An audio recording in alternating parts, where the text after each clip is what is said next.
Rabbi Clark shared with me earlier, he said that one of his community members phoned him and asked him this question: I have been down so long. How do I get up from here? And he said this was a question and a sentiment shared by many people who feel simply downtrodden, dejected, sometimes surrendering to despair. All they can see is darkness, a lot of fear, a lot of uncertainty, a lot of confusion. And people are living with very deep anxiety. Some people experiencing profound trauma, and a trauma from the past that's been triggered. This week hasn't been an easy week for anybody. Never mind the last few months and the last year and the last 2 years. And that's why there is a certain awakening. Let's face it, there are conversations today that are happening easily and smoothly that have not happened in decades. You know, my wife tells me she's on a WhatsApp group here in Rockland County. So one of the women asked if anybody knows of a particular type of mental health professional for this and this type of problem. She says in the past, till you would get an answer from somebody, it would take time, and the answer would be shrouded in mystery and code language. And here right away there was a conversation. This one is struggling with this mental challenge, and this one's child is struggling with this mental health challenge. A lot has emerged over the last year and a half in the mental health field. And a lot of that is positive. We are now given an opportunity to deal with things that we did not have to deal with, we could not deal with over all these years and maybe generations, because things were relegated to the subconscious cellars of our psyche. But now, history and providence has caused so many truths to emerge to the fore, to be brought to the fore of our consciousness, in ourselves, in our spouses, in our loved ones, our children, our families, our grandchildren, our friends. And in that sense, this is a tremendous opportunity. It's an opportunity that comes with pain. It's an opportunity that comes with crisis. It's an opportunity that comes with heartache and with tears, but an opportunity nonetheless. I'm reminded of that unforgettable scene, maybe one of the most important scenes accountable for Jewish resilience over 4,000 years. It's in Genesis. Jacob, in the middle of the night, is struggling with a mysterious adversary. And they struggle all night. And this mysterious adversary tries to defeat Jacob. He can't. He maims him. He dislocates his sciatica. And at the end of this fateful, struggling night, this adversary turns to Jacob and says, "Let me go, because dawn has broken." And Jacob says, "Lo ashalechacha, ki im berachtani." I will not let you go until you do not give me a bracha, until you do not bless me. Until you do not bless me, I will not let you go. How strange. You're battling with somebody all night. They're trying to kill you. And at the end of the night, you ask them for a blessing? What in the world is that about? Jacob was teaching the Jewish people.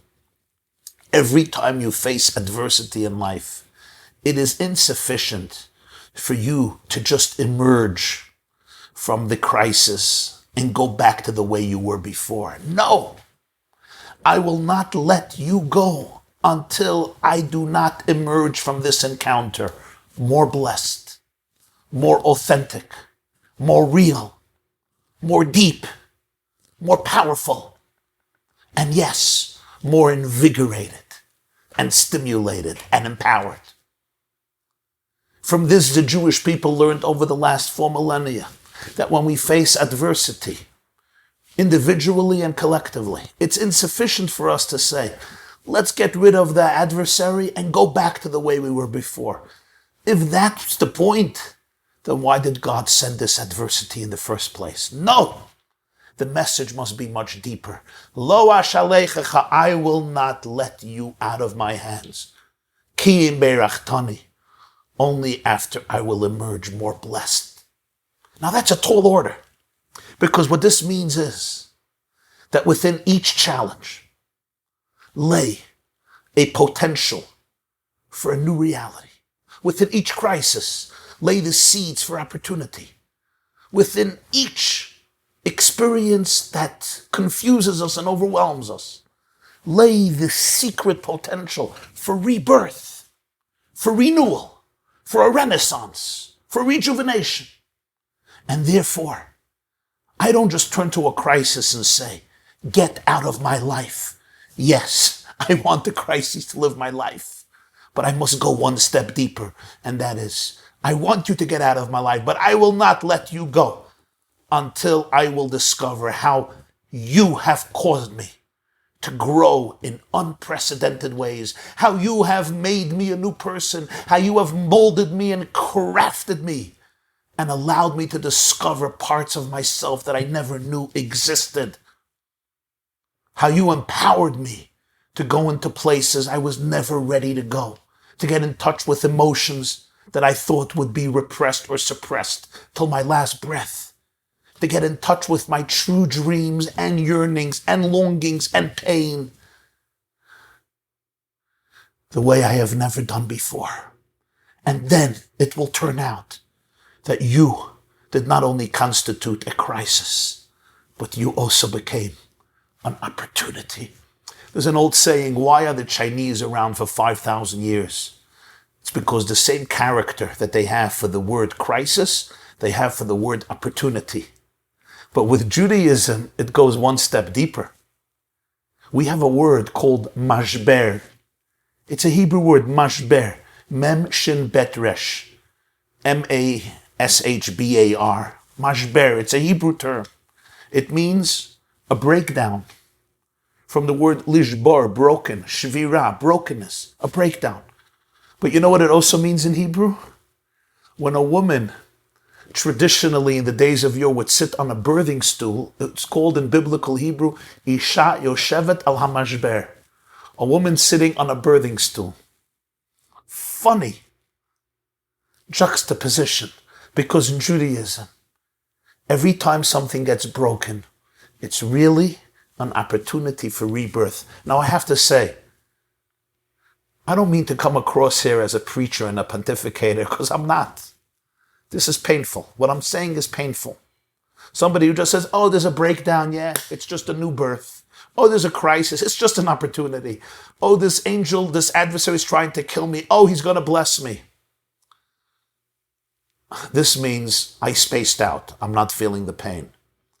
We have to address this from a very vulnerable place. This is an awareness that comes with a lot of tears and with a lot of grief and with a lot of pain. And yet, it's the secret of our story.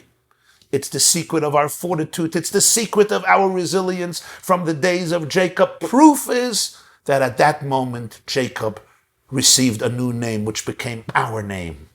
His name used to be Yaakov, Jacob.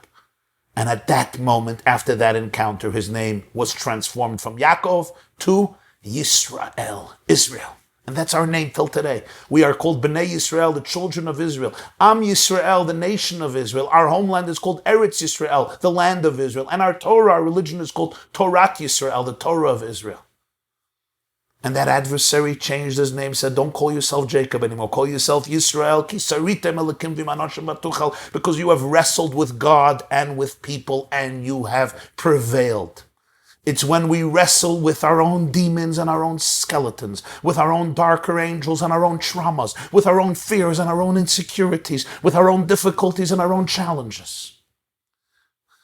When we wrestle with compassion but with conviction, with deep kindness and sensitivity, but with unwavering faith and commitment and resilience, that we come out from the encounter more blessed. And I say to each and every single one of you, here with us this evening, this is a time when in the middle of a night, Each of us in our own way has encountered an adversary or adversaries that threaten us, that overwhelm us. It sometimes feels like they want to kill us and destroy us or maim us, wound us. They sometimes dislocate our sciatic nerve, not just physically, but mentally, emotionally, psychologically, in which I lose my posture, my sense of erectness and pride and dignity. My full posture is compromised as a result of these forces of toxicity. But it's also an opportunity to emulate our forefather Jacob and say, I will not let go of you until you do not bless me. I will not let you go until I do not emerge from you more blessed, more deep, more real, more authentic, more wise, more empowered, and more focused. But friends, how do we do this? How do I do this? Or to quote again Rabbi Clark's friend, I have been down for so long. How do I find my way up? How do we cultivate faith in times of anxiety? What do I do when I feel that darkness, despair has overwhelmed me?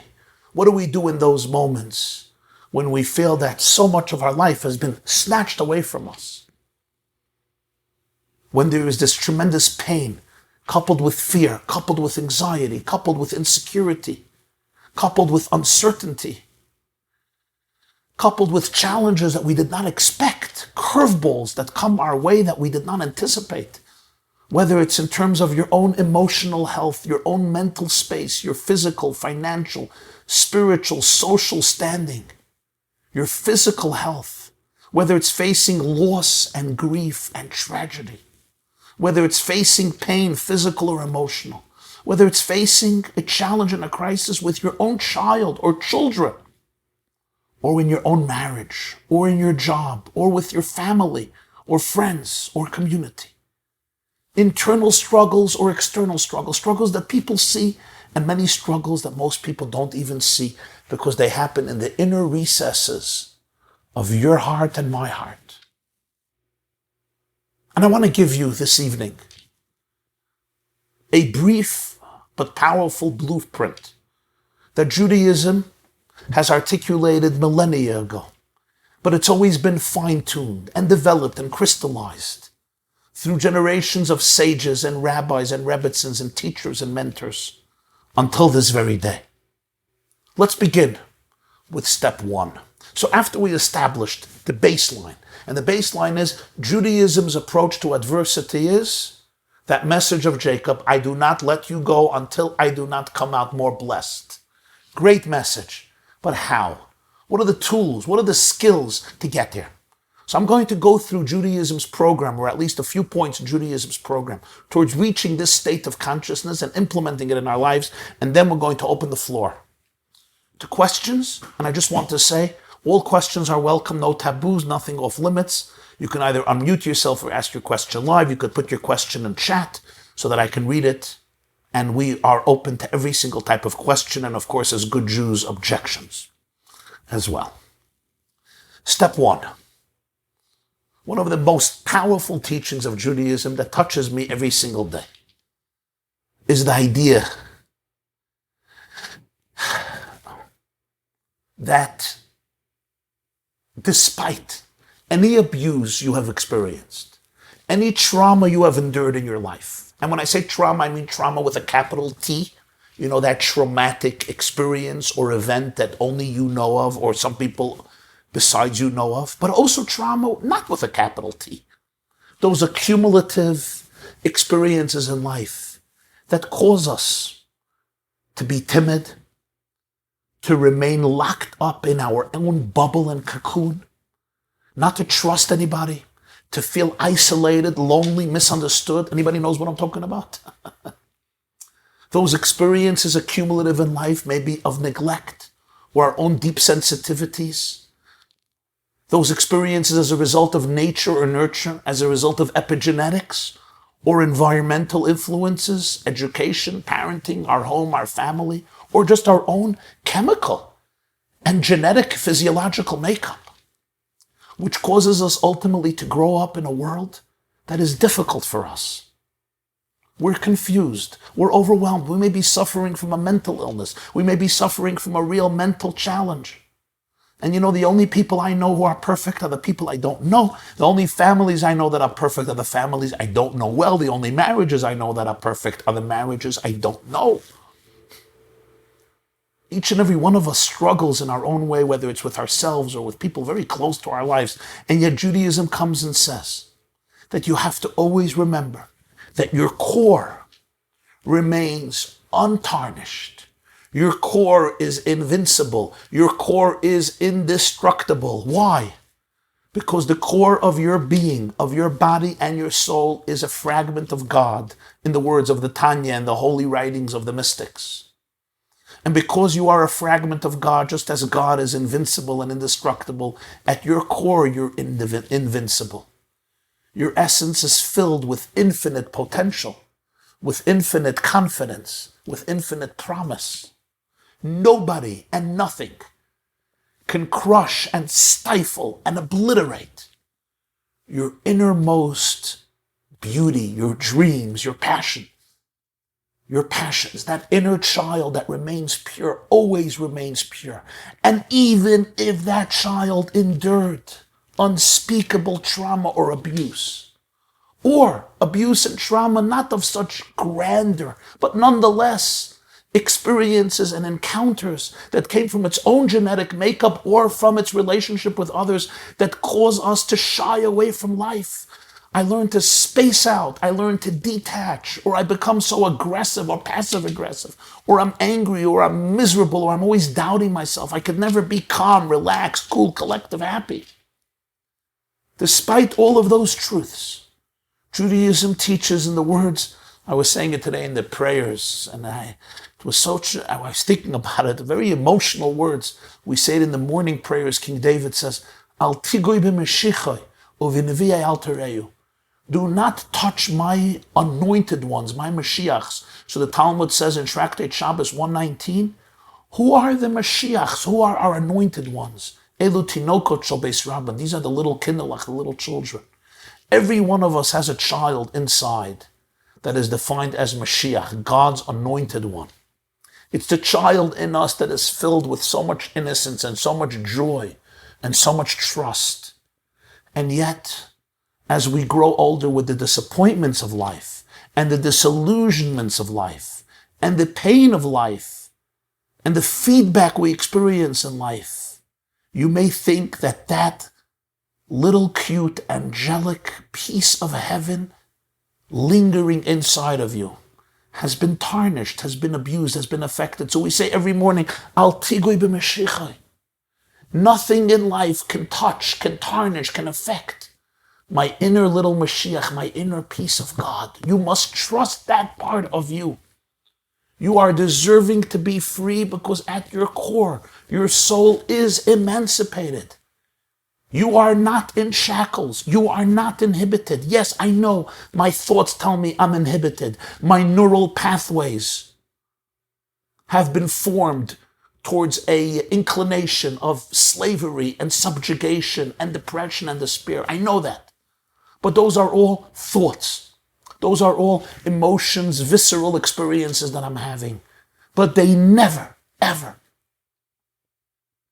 can deprive your essence from the freedom that is its inherent and innate quality as a fragment of heaven here on earth, as a spark of God, as a ray of infinity, as a piece of Hashem. Your core remains forever, forever free.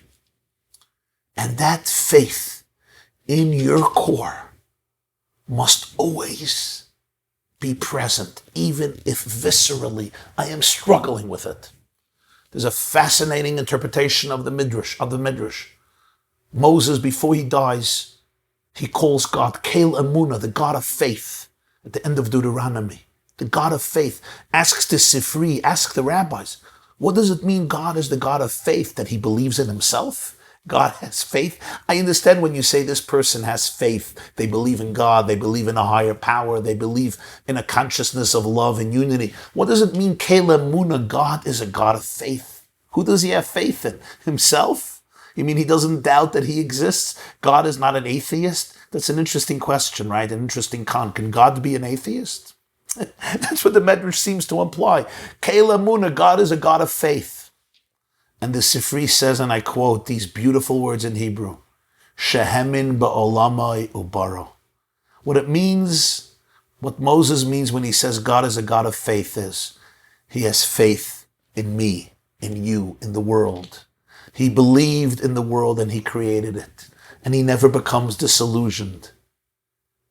Nor should you become disillusioned in yourself. The definition of creation was God's faith in you. God's faith in me. So that even if you're struggling with your faith in God, never ever doubt God's faith in you. Even when you don't believe in yourself, he still believes in you. In fact, we say it every single morning. It's the first Jewish meditation and mantra right when we wake up, when we open our eyes. There's a beautiful meditation the Jews say. I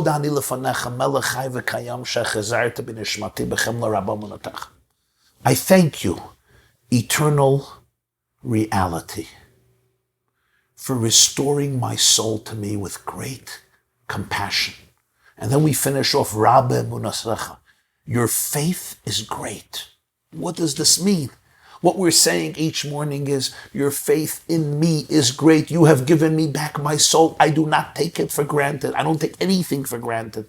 The fact that I was given another day of life and another opportunity to walk the face of this planet is a demonstration of you saying to me that I matter, that my day is significant, that I am not a prisoner destined to surrender to the shackles of the pain of life. No, that I could be happy, that I could have an incredible marriage, that I could have a great relationship with my children, that I could have a splendid relationship with my grandchildren, that I could have a good relationship with myself, with my parents, with my siblings, with my friends, that I can let go of at least some of my trauma, some of my anxiety. That's step number one. Step number one is acknowledging every morning that invincible core. Which brings me to step number two. We all need support systems. Everybody needs a friend. Everybody needs a confidant or confidants. You need somebody in your life with whom you can be completely open. It's too difficult for you to keep everything inside. Proverbs says, when there's anxiety in your heart, you have to be able to communicate it to others. The Talmud gives an interpretation. We have to be able to have 1, 2, 3, 4, 5 people in our lives, at least one, with whom I can be completely open with. Somebody with whom you can share everything. You can think out loud. Now, of course, it has to be a person who's a confidant, a person who's confidential, a person who cares about you, a person who's wise and perceptive and understanding, somebody who understands you, somebody you trust. But we need such people in our lives. We are all vulnerable. We are all mortal humans. We are weak. We need to be able to connect. The first thing the Torah says is not good. What's not good? What do you think is the first thing the Hebrew Bible says is not good in life? And the answer is Lo Tov Heyot Ha'adam Levado. The first thing the Hebrew Bible says is not good. It's not good for Adam. It's not good for a human being to be alone. It's not good. We all need attachment.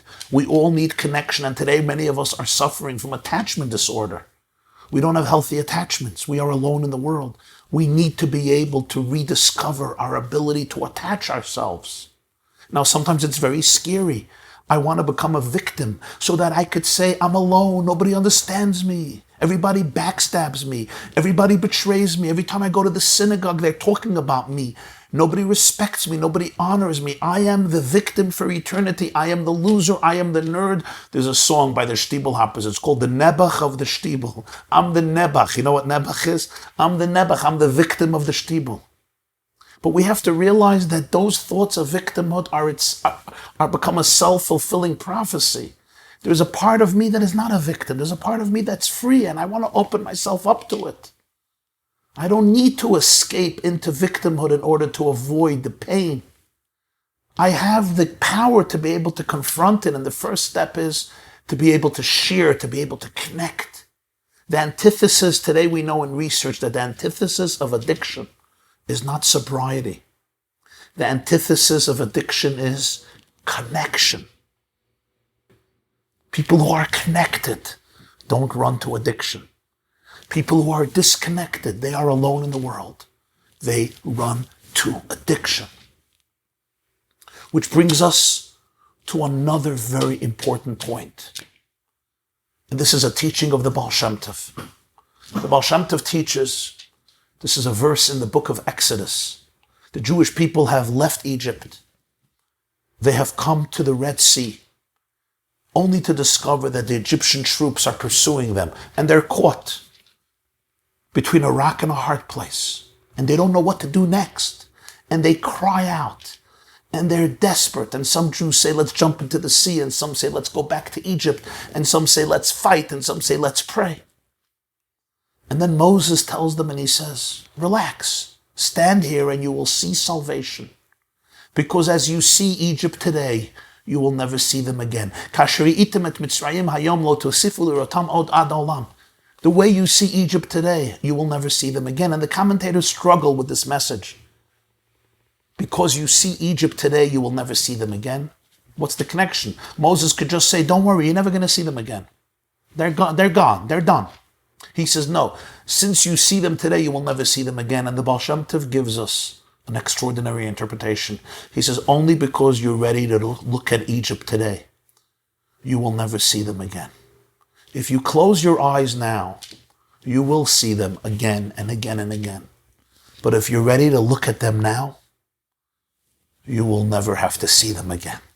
The Baal Shem Tov is teaching us never to be afraid of confronting any emotion inside of us. Don't be afraid of your trauma. Don't be afraid of your shame. Don't be ashamed of your shame. Don't be scared to tackle what is inside of you. You know why? Because you're bigger, you're larger, and you're stronger. Your soul is a piece of infinity. It can contain any emotion that comes your way. You do not have to close your eyes to any emotion inside of you. What a teaching of the Baal Shem Tov, 300 years ahead of his time. It's because you're ready to look at Egypt today that you will not have to look at them again. You will finally be able to spit it out from your system, and you won't become defined and trapped by it. But if you're going to close your eyes, because Egypt defines you so much that you don't have the courage to be able to look at it, then it's going to become repressed or suppressed in the subcellars of your psyche, and it will emerge. It will come out through all types of unhealthy ways. It will leak out from your system through passive aggressiveness, through anger, through resentment, through frustration, through hate, through stress, through anxiety, through fear, or another host of difficult and challenging experiences and emotions. Don't be afraid, Judaism teaches, of any thoughts that you go inside of you, any emotions inside of you. You are bigger, you are stronger. Like you used to tell the kids, my tati is bigger than your tati. And I say, your soul is bigger than any emotion that comes your way. Don't be afraid of it. You define it so that it does not have to define you. Your infinite soul can contain it. Don't be embarrassed by it. Don't be humiliated by it. I know we are embarrassed by it. That's why we repress it. But the Baal Shem Tov says, you don't have to. It will not kill you. Because the you cannot be killed. The you is a piece of God. Nobody can destroy God. Nobody can destroy you. Which brings us to the next step. and this is known in Kabbalistic and Hasidic writings as Midas Harachamim, the attribute of Jacob. We have to cultivate the attribute of compassion. What does compassion mean? Compassion on others, but also compassion on ourselves. When you're dealing with a difficult thought, a difficult emotion, a difficult experience, when your trauma is being triggered and you find yourself in an abnormal state, you literally cannot react from a sober, sensible, logical, happy place. You find your deep, deep anxiety being triggered, sometimes in inexplicable and dramatic ways. You can't always get rid of it, but don't judge it. Make space for it and have compassion for it. Just have compassion, feel bad for it. And you know what? Acknowledge that this may have been your survival skills, your survival skill. This attitude that I developed that causes me to run away. When your spouse says this statement to you, you just check out emotionally. You're not present there. You run away. You run away to China. This may have been your survival skill. At 4 years old, this was your way of dealing with your challenges. You had no other way. This is all you can do, run away, or get angry, or check out, or get depressed, or become a victim, or go into isolation. This was your survival skill. This is how you lived. If not, the pain would have been too overwhelming and too overbearing for you to survive. You had to develop these skills, which now as an adult are paralyzing you and not allowing you to have deep, meaningful, and fulfilling relationships. So instead of criticizing these emotions, and instead of criticizing these experiences and just causing them to go deeper into hiding, can you have compassion for them? Can you cultivate rachamim? Vayishak Yaakov l'Rachel vayefk. Jacob meets Rachel and he weeps. So the Tanya chapter 46 says, 45, chapter 45 says, this is a metaphor for life. Jacob represents in the Zohar and Kabbalah the attribute of compassion. Rachel represents the soul that goes into emotional exile. And Jacob teaches us, you just have to be able to have compassion. Compassion for what you went through, compassion for the strange survival skills you developed. Don't judge it. But look at it and say, thank you. You were here to protect me. But now I do not have to be defined by you any longer. I will take care of you, my survival skill. Don't worry. You don't have to freak out. I get you. I have compassion for you. I love you. I cherish you. Give it a little kiss. Vayishak Yaakov l'Rachel vayev. And cry with it. Just cry. Just sit with that pain. And then it doesn't have to define you anymore. Then you could say, but now I want to choose to react from a place of freedom, from a place of emancipation, from a place where I do not feel inhibited. Sometimes some of us are so locked up we cannot do any of this. I am experiencing so much trauma and I know that I'm just closed up. I can't connect. I can't open up. I don't even have... I'm going to take questions at the end, okay? Another few minutes. Sometimes I'm experiencing so much pain. And I know for sure there are things inside of me that are reacting and I do not have control over them. And you know what? They are hijacking my life. They have abducted my freedom. They have abducted my relationships. And it's so important to acknowledge that.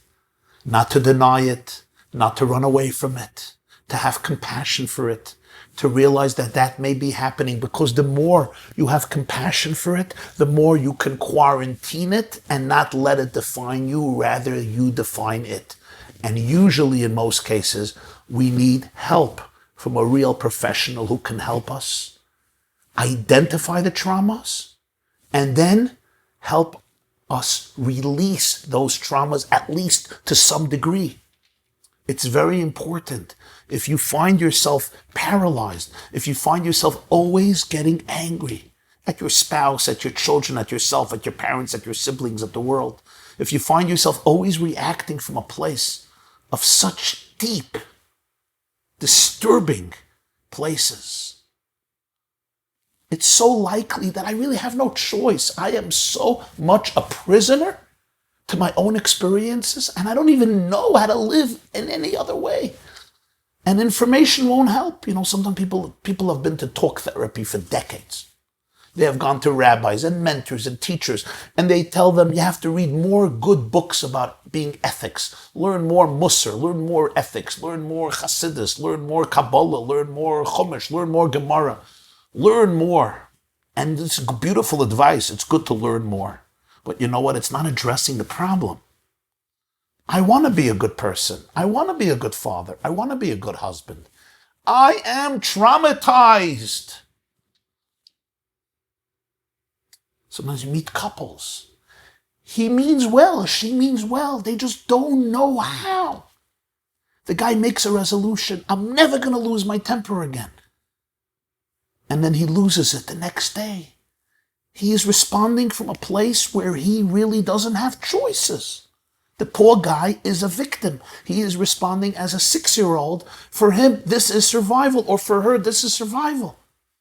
And if we can help them identify that trauma and help them release it and help them see that they can make choices, we can save lives. And you have to take that responsibility for yourself. It's not going to be always about information. Be a good person, be a nice person. CBT, sometimes brilliant. Cognitive behavioral therapy is wonderful. Other forms of therapy, but sometimes it's just much deeper than that. And that's why today there is so much conversation about trauma therapy. The body keeps the score. And we need to be able to find those professionals who can help us release the trauma. Whether it's somatic therapy, or other treatments being administered by real trauma experts that help people get out of the prisons that they have been in for 10, 20, 30, 40, 50, 60, 70 years.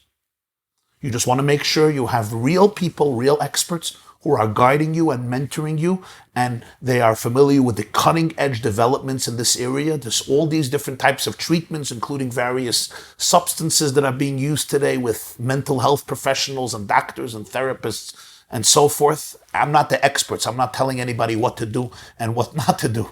But there's all these conversations about ketamine and Ibogaine and cannabis and ayahuasca, but you need real professionals. These are not things that are valueless. These are things that have real consequences, and one really needs a top mental health professional who is a trauma expert to guide them in a path that will be productive and meaningful. But don't sell your soul to anybody. You ultimately have to take responsibility for your life and be the captain of your ship and go to people who are here for you and who are helping you.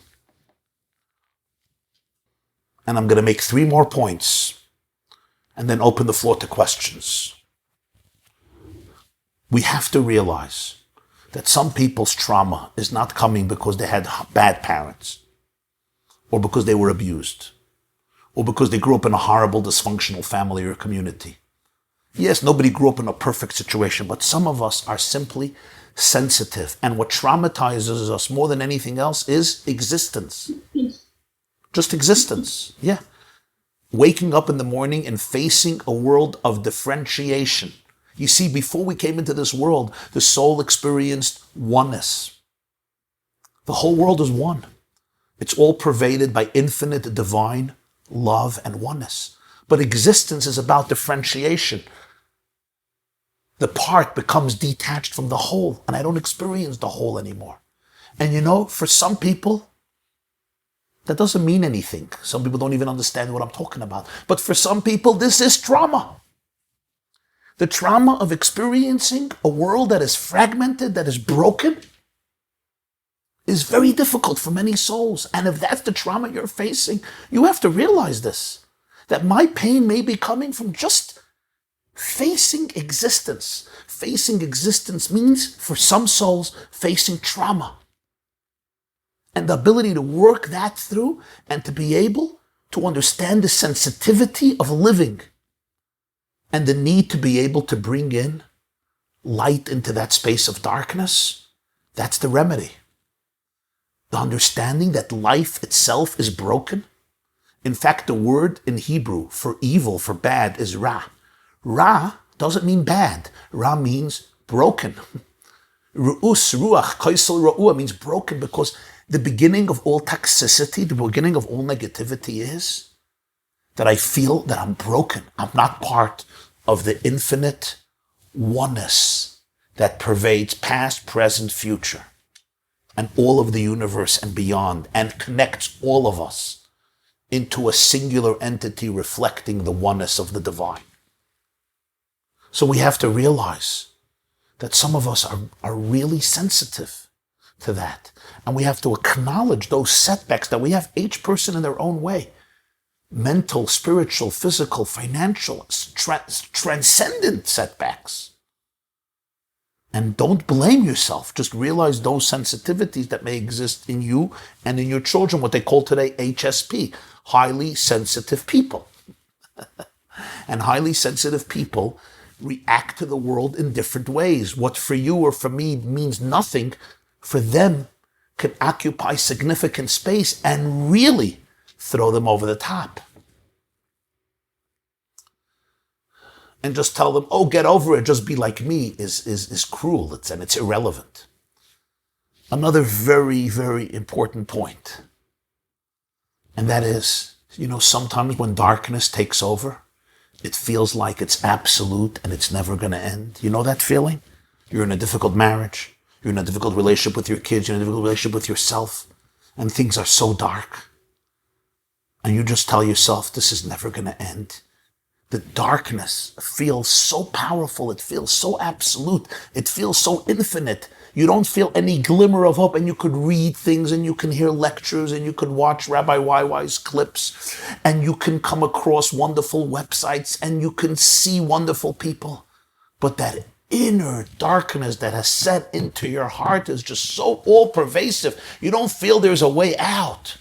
It's like these dark clouds are never going to pass. The sun will never shine again. And there's a beautiful teaching among the Chabad spiritual masters about this. You know why you feel darkness is infinite? It's because in this darkness lay infinite opportunity. And because every darkness that we experience contains infinite opportunity, the darkness feels infinite. It's not because the darkness is infinite, because in that darkness lay an infinite light.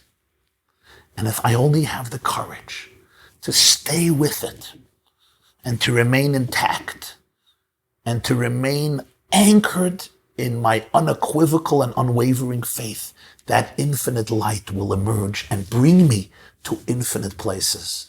So next time you're feeling that absolute sense of overwhelming confusion, take a deep breath and meditate on this. The sense of infinity, the sense of absolute hopelessness is coming from the fact that there is an absolute infinite opportunity here that you have now come across. And in that very thick darkness lay that infinite opportunity. So don't be afraid. Don't be scared. And finally, people have always wondered why in Judaism the day begins with the night before. Wouldn't it make sense for the day to begin with sunrise or with dawnbreak? As the dawn breaks or the sun rises, a new day should begin, or at least as it is done by us in America, midnight. So the first half of the night belongs to the previous day, and 12 a.m. we begin a new day. So those who wake up 2, 3, 4 in the morning are already part of a new day. But in Judaism, it's very strange. The day begins at nightfall of the previous day.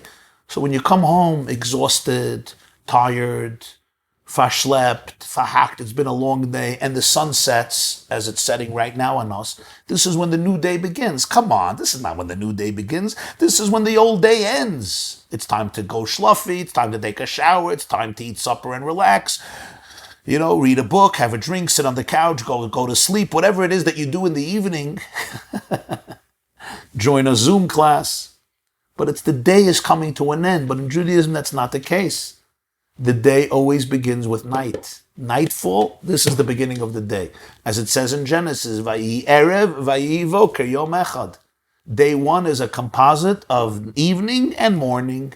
Night and day creates the day, always first with the night. Sometimes you invite people for Shabbat or Rosh Hashanah, Yom Kippur. They make the mistake. They think Yom Kippur starts in the morning. Shabbat starts in the morning. They don't realize Shabbat starts Friday evening is the beginning of Shabbos. Not Shabbos morning, not Saturday morning. Saturday night is already, Shabbos is over. It begins Friday evening. What's the reason for this? So there's a practical reason and there's a spiritual reason. The practical reason is, people come home from work and they're often at their worst behavior. I'm hungry, I'm grouchy, I have a cold, I have a headache, I had a long day in the office. So when I greet my spouse and my children, sometimes my lowest angels are emerging. So the Judaism says, no. When you come home at night, this is the beginning of the day. This is when you have to be the most fresh and the most invigorated and the most inspired and the most stimulated. This is your morning. When you come home from work, 5 o'clock, 6 o'clock, 7 o'clock, 8 o'clock, this is the beginning of the day. Operate on your highest level of consciousness, your best level of behavior. This is the beginning, it's not the end. When you come home and you loosen your tongue, you plop down on the couch. This is not the end, this is the beginning. When you meet your spouse and your children, it's the beginning of your day. When you're going to the office in the morning, that's already close to the end of the day. There's also a very deep spiritual idea. You see, in most cultures, the day begins when? Either midnight or sunrise. In Judaism, the day always begins with night. And when does it end? It ends with day. And then sunset, nightfall, begins a new day. What Judaism is teaching us is that when we face the world and we face time, we always begin with darkness. We always begin with night. But that's the beginning of the day. It's not the end of the day. The end of the day is sunlight. Because the purpose of life was not just to find light. The purpose of our world and our life, the meaning of existence is that we live a life that is essentially a manufacturing company to transform darkness into light. That is what life is about. Vayi Erev, Vayi Voker, Yom Echad. The meaning of life from the Jewish perspective is we are the manufacturers. Manufacturers don't take a ready-made product and keep it a ready-made product. That's not what you need a manufacturer for. On a manufacturer, you need to take raw material and to change it into a new product. God did not put us into a universe that is filled with light. We are manufacturers. We take material and we transform it into another material. We were placed into a world of night, of darkness, of confusion, of vulnerability, of uncertainty. And that's how life begins. Each and every one of us faces some form of darkness because you are a manufacturer. You're not a victim. You are a co-partner in the work of creation. And what is your job? Your job is to manufacture darkness and transform it into light. Our day begins with darkness. And then it becomes transformed into light. And then a new day begins with a new darkness that we transform into light. So when you're facing, my friends, darkness, when you're facing a trauma, when you're facing a difficult emotion, a difficult experience of the past or of the present, whatever you're facing, don't surrender to despair. Don't give up. Realize this is what it's about. It's about taking this experience, this toxicity, and looking deeper, digging deeper, and transforming it into a source of light and enlightenment and inspiration. Vayi Erev, Vayi Voker. It's only from the transformation of darkness into light, Yom Echad, that we discover the true oneness of life, the true oneness of existence, a oneness that pervades both darkness and light, infinity and finiteness, heaven and earth, body and soul, until the great moment when all the darkness will reveal what it's really containing inside of it, which is the infinite light. Thank you very much. We have a lot of comments and questions, so let me begin. If you want to unmute yourself and ask your question live, that's fine, right, Rabbi Klar? But in the meantime, I have a lot of questions here on the chat, so I'm going to begin. Question number 1. All that you said sounds very good, but there seems to be an implied if. If you do X, you'll get Y. It seems a little too transactional. And I'm confused by that. Because it's all transactional and everything has this if. Fill in the blank what this X is, but only when you fill in the blank will you get Y. Well, I think... What you're saying is put on tefillin, daven, Shabbos candles, right? I mean, and that's fine, but say that. Putting on tefillin is a wonderful idea. Lighting Shabbos candles is a wonderful idea. And celebrating Shabbos is certainly a wonderful and divine idea. But the way I see all of... But if you still do those things, you're still feeling the dread and, But actually, like a magic bullet. Did you hear my lecture? Because I didn't mention any of these 3 things. Right, but it's implied, right? Well, I think it depends how we see these mitzvahs.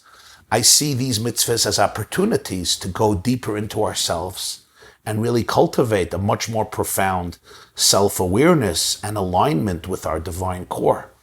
But there's no way that these mitzvahs exempt somebody from doing the emotional work that requires self-awareness. In fact, that is what tefillin is. Tefillin is the work of really dedicating my mind and my heart and aligning them with the ultimate reality. That's what prayer is about. That's what Shabbos is about. So I think these mitzvahs are actually divine tools to be able to go and challenge ourselves. But I don't think it makes sense to say that a person who doesn't do any self-work, is not interested in any self-awareness, and just the mitzvah itself will cover for all the issues and will eliminate all the problems. Sometimes mitzvahs accomplish incredible things, but as the sages say, a mitzvah without intent and without spiritual work is like a body without a soul. So the mitzvah itself has infinite value, but for the mitzvah to really accomplish its full goal, it must come with an internal openness and readiness. Next question. I still cannot get the concept of Mashiach. Number 1. Number 2. They say God helps those who help themselves. We can't rely on external factors. So, why do we talk about this Mashiach who's going to come and save us? Great question. But really the concept of Mashiach is really not looking to some person who's going to come to save you. I spoke before about Al Tigu b'Mashiachai. The real idea of Mashiach is that each of us emerges in our full splendor to save ourselves. There's a famous expression in Kabbalistic writings that every Jew has a spark of Mashiach. And when every person brings out their own spark of Mashiach, all the sparks create the collective Mashiach that liberates the world. So Mashiach is not about some foreign human being or angel who invades our space and says, I'll take care of all your problems. Mashiach, first and foremost, is a state of consciousness in which you and I discover our own infinite divine potential to be able to see the world as a place of infinite love and oneness. And when each of us brings out that inner consciousness to the fore, so then the collective Mashiach emerges to be able to transform all of humanity. How does one differentiate between the truly very sensitive people and the ones who pretend to be very sensitive, when in fact, they're just using their sensitivity to control the situation, to manipulate people around them. And there are people like that. So how do you know if they're really sensitive or they're just using sensitivity as a tool to manipulate? Very interesting question that is. So the truth is that I have not met such people, so I don't know how to answer that. In other words, I don't think this is something that's easy to fake, because people who are really sensitive are not choosing to be sensitive. It's not easy. There's a famous expression in Proverbs, Yosef das, Yosef machov. King Solomon says, the more perception, the more pain. It's not something you choose. I don't choose to be more perceptive, to pick up energy that other people don't pick up. Other people go to a wedding or a bar mitzvah and they come home unscathed. And I go to the same events and I pick up the energy of so many people. It's not something you voluntarily choose. Either you have it or you don't have it. So I don't think it's something I can feign or fake. People who are just sensitive, there's a lot going on inside of them. They're constantly processing things that other people don't have to process. There's a stimuli that they're detecting and absorbing, and it's creating and wreaking havoc in our brains. And they can't sit still. They would like to. They're not trying to make other people's lives miserable or their own lives miserable. It's just something that they are really experiencing, and we have to respect it. We have to create space for it. Those of you who don't understand this, we have to understand this. You may not be dealing with this. Wonderful, great, enjoy life. But this is not something that people fake. I don't see it. Light at the end of the tunnel. What's Judaism's perspective about that? It's like somebody once told me, Rabbi, why were they said, they tell me there's light at the end of the tunnel. The problem is that I don't got a tunnel. So what I would really say about this is, of course, there's light at the end of the tunnel. But I think what's more important is to realize that the tunnel itself is eclipsing a very deep light. I think it's important to remember that. What would the Rebbe say about the situation in Surfside, Florida, the collapsing of the tower and the horrible tragedy? It's a very important question, but I'm not the Rebbe, so I cannot tell you what the Rebbe would say. Obviously, our thoughts and prayers are with everybody affected by it. Of course, with those who have lost loved ones and they have been confirmed, and our thoughts are with all of them. And of course, our thoughts and prayers are with all the families who are eagerly waiting and anticipating a miracle. And they're still searching, and we pray and we hope, that there will be survivors and that miracle will unfold in front of our eyes. It's a very difficult and surreal and devastating moments, and we just have to be here with each other and for each other, holding hands together in unity and in faith and in prayer and in deep camaraderie. I am going to be giving tomorrow morning a lecture at 9:45 a.m. about a fascinating 4-hour talk that the Rebbe gave in 1932 about never giving up on souls buried in the rubble. He dissected a Talmudic law in Tractate Yuma, page 83, and I'm going to be addressing that tomorrow, 9:45 a.m. You could tune in. It's going to be on theyeshiva.net, on my website, theyeshiva.net, theyeshiva.net, 9:45. You can tune in to a fascinating talk of the Rebbe, 1932. Never give up on any soul that may be found in the rubble. Please help us out by filling out this anonymous survey. There's a survey here, so fill it out. You could see it in the chat. Next question. Can I ask a question? Sure, please. Hi, my name is Miriam Kornitzer. I live in Clifton, New Jersey. I'm actually a therapist. I've been a therapist. Welcome, Miriam, from Clifton. Thank you. Thank you. Go ahead. And so I am a therapist, and I specialize in anxiety and eating disorders and addiction. I see teens, I see adults. Right. Kind of see everything. Yes. And I'm talking to 35 anxious people a week, and I do try to incorporate some faith-based work to like help my clients to cope. I used to be Lubavitch. I'm not Lubavitch anymore, like religious anymore, but I still am a faith-based person. I do believe that God loves me. But so what I teach my clients is that suffering is inevitable. And the people who find themselves with so much anxiety is because they want things to be wrapped up in like a pretty little bow, and they want answers and they want to know it. And they're so afraid. They're so afraid of living. So by me telling them like suffering is inevitable, God didn't bring us into the world to just have this easy, carefree life. Suffering was part of it. So have some expectations about that in life.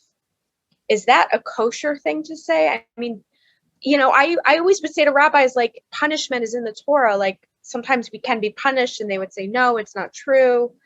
But I don't know, like, is that part of it, that suffering is just inevitable and that we are just going to be anxious throughout our lifespan? It's a great question. It's a great question. As a therapist, you're saying, for those who didn't understand, that you teach your patients that suffering is inevitable. And this anxiety is part of living, and don't be afraid of living. So I think the fundamental idea you're trying to convey is noble and important, but maybe the phraseology could be a little more fine-tuned. Or to paraphrase Dr. Edith Eger. Dr. Edith Eger is an Auschwitz survivor. She's a 96-year-old practicing therapist in La Jolla, California. She published her first book at the age of 91 called The Choice, and then her second book, The Gift. And she lectures around the country, at least till Corona. And she has a line, she was in Auschwitz. She lost her parents. It's an incredible book. It's worthwhile to read. The Choice by Edith Eger. And she says there, pain is inevitable. Suffering and victimhood is a choice I have to make. I'm paraphrasing. I don't remember if those are the exact words. And I think the main point she's saying is every one of us confronts things that are painful. But it's my reaction to it that really defines my quality of life.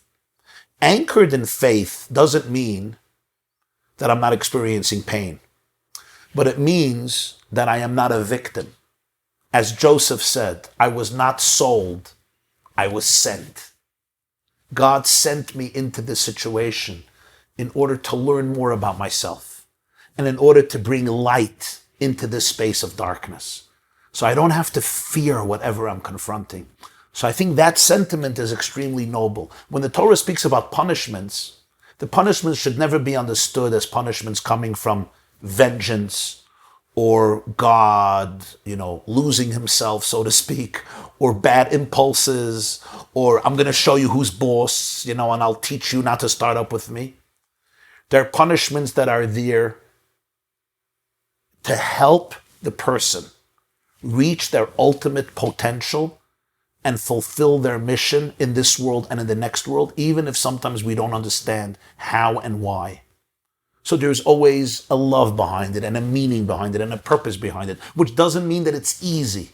It doesn't mean that it's rosy. It doesn't mean that I'm living in la la land, but it means that I can anchor myself in a source of faith and connection and alignment with infinity that allows me to look at my anxiety, and instead of surrendering to it in despair, I ask myself, what is this anxiety trying to teach me? How am I going to grow from this? How am I going to emerge from this more blessed?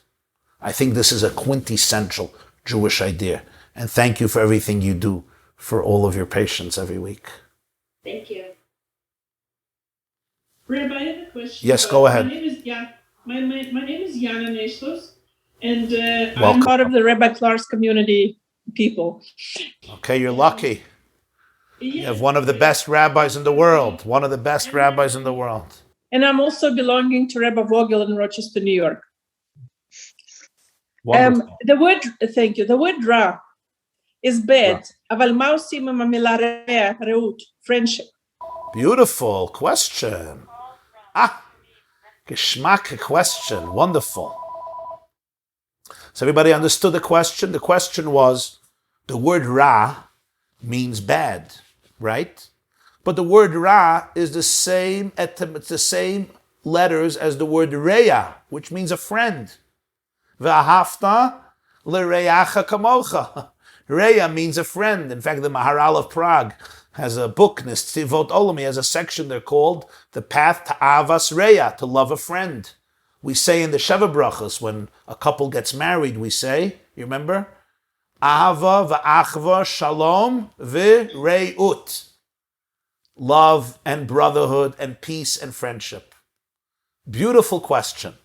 And the answer is, listen very carefully now. You remember what I said earlier in the lecture? That the real meaning of Ra is not bad. The real meaning of Ra is brokenness. In Tractate Baba Kama we have an expression, kaisel ra'ua, a flimsy, shaky wall that's wobbling, that's not steady, that's not firm. The word Ra comes from Ecclesiastes, Koheles, Hakol Hevel Uru'us Ruach, broken spirit. Because the genesis of all negativity and evil is the fact that I feel alone, I feel broken, I don't feel part of the whole, I don't experience myself as part of infinity. That brokenness is the beginning of loneliness and trauma that causes the toxicity that allows me to engage in whatever behavior I engage in. Now here is the point. The brokenness is part of life. What do I do with it? I can go two ways. Either I could find a friend, Reya, or I can go to a place of Ra, which is addiction. You remember what I said? Addiction? The antithesis of addiction is not sobriety. The antithesis of addiction is connection. So there's brokenness in this world. That's Ra. What do I do with the brokenness? Either it cultivates, it inspires me, it stimulates me to find friendship. Lo tov heyota adam levado. It's not good for a person to be alone. I want to be attached. And that's how I help the brokenness in the world. Tikkun olam. I repair the brokenness by creating relationships, which allows me to become back connected to the source of oneness. And that's the idea behind marriage. And that's the idea behind family. And that's the idea behind friendship. V'ahavta l'reacha kamocha. Or from the same brokenness comes loneliness, pain, victimhood, trauma, toxicity, addiction. It's a response to the same condition of brokenness. The question is only what I do with it. Excuse me, Rabbi. Yes. My name is Eliza. I Hi, find Eliza. this lecture, I find it extremely amazing, and I'm learning a lot. And I do agree with everything, but I do have one question for you. Sure. I'm a hypnotist and a life coach, and I have been doing a lot of research on personality disorders, narcissistic personality disorder, borderline personality disorder. And I was just wondering, when you said that somebody who's been traumatized doesn't actually have a choice, I would beg to differ that through all my research and the different readings that I've done, I would just disagree with you and say that actually I believe that often, and I think always, the person actually does have a choice. Because if we take the stance and the stand that that person is a victim and doesn't have a choice, then we give that person our power instead of empowering ourselves. If somebody has traumatized us because they play the victim role and they have been a predator to us, then we actually lose our empowerment and we give over all that power to the person who plays the role in the disguise, in the guise of being the victim. And I think that that's what happens in the courts. I think that's what happens in relationships. I think it's a lot about control and power. So I was just curious about where you got that information from, because I also used to believe, and I'm not saying that I know your beliefs, but I used to think, because I have so much compassion, I'm an empath, that, and working with different people, that the people who have been traumatized, well, they need help, they can't help it. But I actually believe, and I think it's important to take the stand that people who play the victim role actually can make a conscious choice, and they are making conscious choices even to actually do harm. And I don't think that they should be let off the hook, so to speak. I think that we have to actually address this, and especially in the case of traumatization, abuse, etc. So I was just wondering what your response to that would be. Okay, sure. Thank you, Aliza. So for those who didn't get it clearly, Aliza was saying she's a hypnotist. She works with a lot of different types of people, including people who have suffered from trauma, including mental illnesses like borderline personality cases, etc., etc. And she is taking strong objection with what I intimated or said, that people with trauma have no choice. Okay, so thank you for the opportunity to clarify. I don't think we're contradicting each other.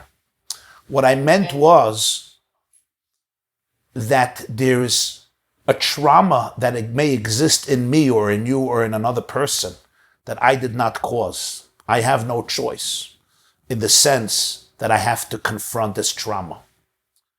The moment I discover, though, that it's a trauma, then I give myself the opportunity to make choices. In other words, if I deny that there is a trauma there, then I'm a victim to it because I have no choice. Because this is just coming up and I don't even know that I could react differently. I think this is who I am.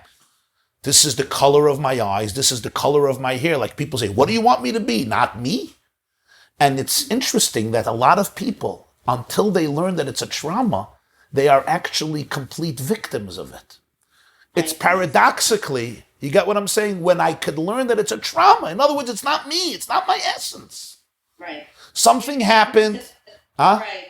If the person has healthy self-esteem to actually Right. accept that and won't get help. Right. I could say, you know what? Hide under the mask. I'm being aggressive. I'm being angry now. I have another choice. There's a choice. I was not born to be this angry, vindictive, oppressive, cruel person. I was not created to be a narcissistic person who can't create space for anybody else. No, it's a survival skill based on traumas.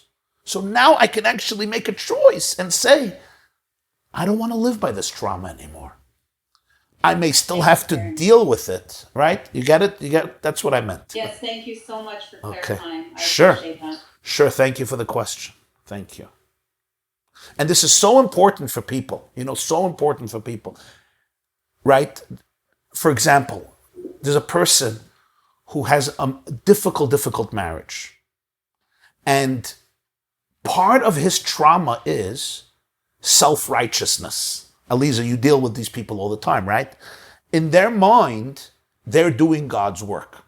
They're torturing their wife or their husband or somebody else, but in their mind, they're telling themselves, I'm doing God's work. Now that itself is literally their trauma playing out in the most powerful way.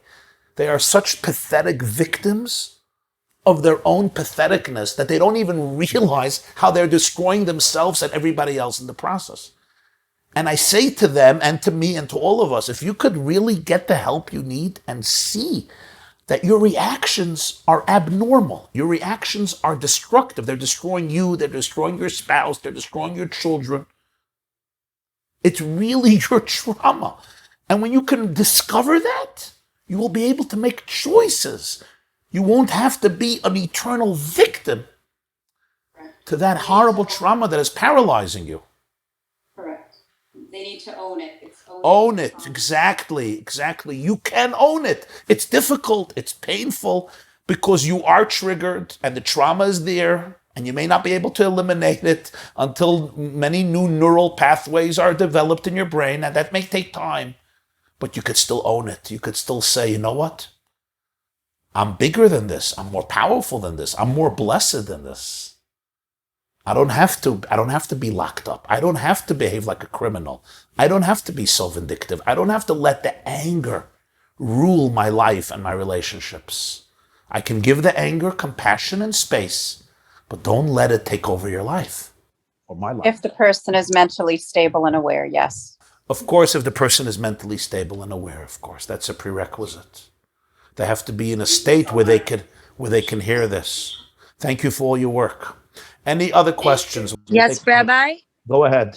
Hi, my name is Esther Lamb. Thank you. I've been following you for a long time.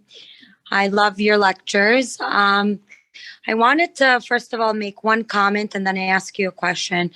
So the comment is, and maybe it's funny, but it's from Batman. It's about pain and something I remembered. I don't know if you ever watched Batman, but there's a part in Batman where like the servant guy that, is talking to Bruce, Batman, and he says, "Why do we fall?" And I always think about this, the tzaddikim, they fall 7 times, they rise. And he says, only to rise again. And that like from pain expands consciousness. And, I've been going through a tough ordeal with my family for the last 6 weeks. My father's been ill and we've had so many challenges, but then for every challenge, Hashem sends us like this great Yeshua. And I feel like we're like going through these levels. It's like, how are we going to react? And it really has solved a lot of like crazy things in our family. Unfortunately, that it's been through this method, but, so I had this moment, like deep moment of realization, and it was like parallel to what happened in Surfside. And maybe you could answer this question. It seems to me that we wake up from our slumber when we go through these challenges, then we find time, then we find compassion, then we find awareness, then we stop judging, then we come together. So what can we do to not have to, to merit to have this level of consciousness without having, to fall so many times? What do we do on a day-to-day basis? Or Rabbi Solomon just walked in as I'm talking about this. So what do we do, not to have to go through these moments and to be able to, be on this level without... Excellent question. Excellent question. Thank you. Thank you for your quote from Batman, and thank you for your question.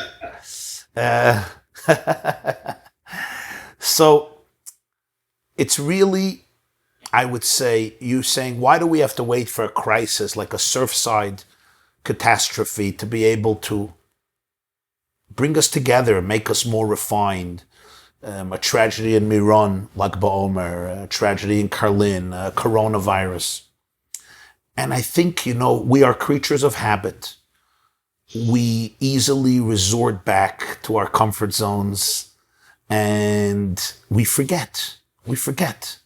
That's why a major part of Judaism is that ability to create sustained, to make sure that our epiphanies at moments of great revelation are sustained daily through small acts, thoughts, and words. For example, there's a daily blessing we make every morning when we wake up. Thank you, God, for spreading the earth over the water so that we have solid ground to walk on. Now, what's that supposed to mean? What it's supposed to mean is, can you stop every moment every day, every morning for a few minutes? Can I stop and take a breath and realize how many millions and billions and trillions and zillions and sextillions of things have to go right for me to be able to walk on the face of the earth and live? How many trillions of cells, 80 trillion or 70 trillion cells have to function in my body to be able to create every day the miracle of life? And when I get into a plane, the fact that the plane goes up. When I walk into a building, the fact that the foundations are functional. The earth is on top of the water. The water is not on top of the earth. These are daily meditations to be able to put us into a mindset where we don't take life for granted, where we realize that every breath is a miracle. And that if one detail was not fine-tuned perfectly to be able to support the systems that allow for life on our planet, nobody could have existed for more than a split second. We just take it for granted. And then when something goes wrong, it's like nothing is supposed to work. The entropy principle teaches us that everything is supposed to create chaos, but it doesn't. We are alive. But this requires ongoing, sustained meditation. So what I would say to myself and to all of us is, when you have such a moment, don't let it become a fleeting experience that passes. Create rituals in your life that allow you every single day to become anchored in a place of deeper awareness. That's what prayer is about. That's what meditation is about. That's what study of Torah is about. That's what mitzvahs are about. But we have to do it with attentiveness, with mindfulness. Take a few minutes every day and anchor yourself. Go into that place of soulful awareness. And I want to tell myself every morning, my reactions today are going to be reactions that come from a place of deep mindfulness, of deep spiritual awareness, so that we don't need a crisis, heaven forbid, to make us the people that we want to be. Rabbi, Thank you Rabbi, so much, Rabbi. Thank you very much. That was very beautiful. Rabbi Solomon says hello. Rabbi Mendy Solomon? Mendy Solomon. Yes. Thank you. Thank you. hello, this is Yana again from Rabbi Clara and Rabbi Leaf's community. How did the people of Israel sin, and why do they have to pay the price of having Ishmael's people in the Israeli government?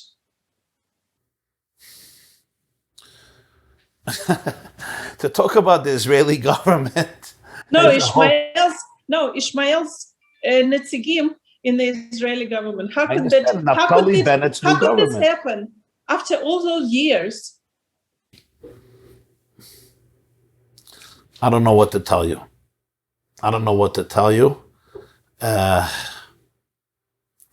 This is pain and suffering. I hear you. I don't know what to tell you. But I do know that Israel has survived on miracles. So the miracles will keep on coming. And why? Ben Gurion once said, they say in the name of Ben Gurion, who considered himself an atheist, by the way. He once said, if they live in the Middle East and you don't rely on miracles, you're not a realist. You know? It's a lamb encircled by 70 wolves. Israel is a lamb encircled by 70 wolves.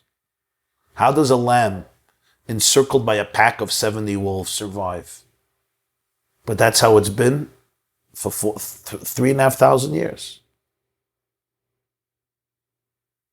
We just have to be open to that miracle. Yes.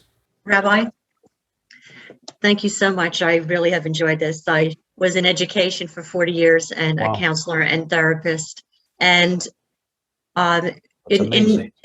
thank you. In some of my studies, I came across the unpublished works of Abraham Maslow that his wife had published in a journal for humanistic psychology. He Yes. never finished it, but he came up with it's exactly what you're talking about. He said it was, if you could just use this particular tool in situations that might be precarious for one reason or another, where you feel that you are emotionally losing it, to get back into the moment, because that's basically, what we're talking about. But what he said was that when you're in this situation, imagine that this is the last time that you will be speaking to this person. Now, maybe it's the last time because it's going to be the last time you see them. You're not going to continue to live, or they're not, God forbid, going to continue to live. But the point of the matter is, after having read this, it changed my life, because all those days that a student would appear at my door when I was a counselor for almost 3 decades, just doing that. I also was a teacher, but transformed into, and I had more interests in being more of a counselor. But when they would appear at the door, I would say, it's, like maybe you have 50 reports, somebody's waiting on the phone, and can I speak to you? Well, that might be the child that's contemplating suicide. So I thought, what do I want to do if this is the last time I'm going to speak to this child? So it became my modus operandi. And then I took it into my personal life. And my mother, God rest her soul, it was one of those days I was picking her up. She lived in a senior place. I had to get home. I had to make dinner for my husband. I had to it was just 5 o'clock and I told her to be downstairs. I told her to, we're going shopping. I only have an hour. And then all of a sudden it dawned on me, make believe this is the last, make believe that this is the last time you're seeing your mother. Your mother. Wow. And I looked at the window. She lived on the second or third floor. I looked at that window and I literally went into a state of meditation where I said, that's where my mother used to live. And I got to a point where I realized that was going to be a reality, whether it's going to be my passing or her passing. But there will come an end to this relationship. And by the time she got downstairs and took her card in and knocking on my window, because at that point I was in such a deep state of gratitude of the fact that my mother was alive and I had another opportunity. And she said, Marianne, are you okay? And I said, instead of what would have happened 15 minutes before, like, why were you late? I told you, blah, blah, blah. That deep, dark part of myself, I forgot myself. And I completely became aware of the moment. And I looked at her and my words were, Mom, you are so beautiful. She says, why are you crying? I said, she just looks so beautiful. I said, I'm so happy to see you. And then she went into, oh, I'm so sorry, the elevator. I said, who cares about an elevator? All I care is, now, my mother is gone. My mother is gone 15 years already, God rest her soul. But I look back and I was transformed and I will never be the same because of what I read. And as a convert to Judaism, I have found when I was studying, I studied with Rabbi Clara, studied with Rabbi Leaf. We came across something that was, it was Aristotle's, Aristotle wrote a letter. And the letter was that he would have burned all of his books had he found the Torah first. Because it is in the Torah that all truth is. And everything, the world is just upside down. Everything that looks bad is good. It is Hashem working in mysterious ways. Wow. How many years ago did you convert to Judaism? Just 2, but I have an interesting story sometime. Like you grew up in a Catholic home? Yes. In a Christian home? Wow. But I was a philosophy and religion major, and I was teaching Judaism when I'm in my 60s, and I was teaching Judaism in my 20s in Union High School, because in the sociology department, and fell in love. And I fell in love with a 3-month-old baby. When I was first married, we lived in an Orthodox community in Elizabeth, and we were the only Gentile. Rabbi Tights, yeah? Yeah, Rabbi Tights. And Rabbi Tights was my neighbor. And Rabbi Pinchas Tights. Yeah, so I don't want to, the story is so long that it's not for tonight, but. Okay, that's amazing. Thank you for sharing. You are a source, Marianne, you are a source of inspiration and enlightenment to all of us. Well, right back at you, Rabbi. Now, you mentioned Abraham Maslow and his insight, which changed your life. It's worthwhile to note that Abraham Maslow, passed away while he was jogging.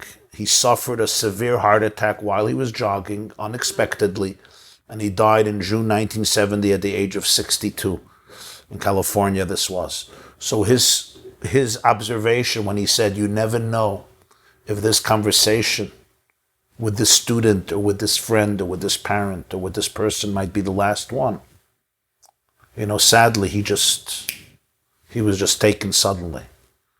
So it's so important to be able to have that mindfulness and not allow. That's beautiful. Yeah. I just want to say thank you for everything that you have given. You've been such an inspiration to me. I've been listening to you for years and years, and you are a big part of my conversion. And and as Rabbi Clark, Rabbi Leaf, and I just can't thank you enough. God bless you, your family. Baruch Hashem for you. May you live a long, healthy life and dance at your great-grandchildren's weddings. Amen, amen. That means so much.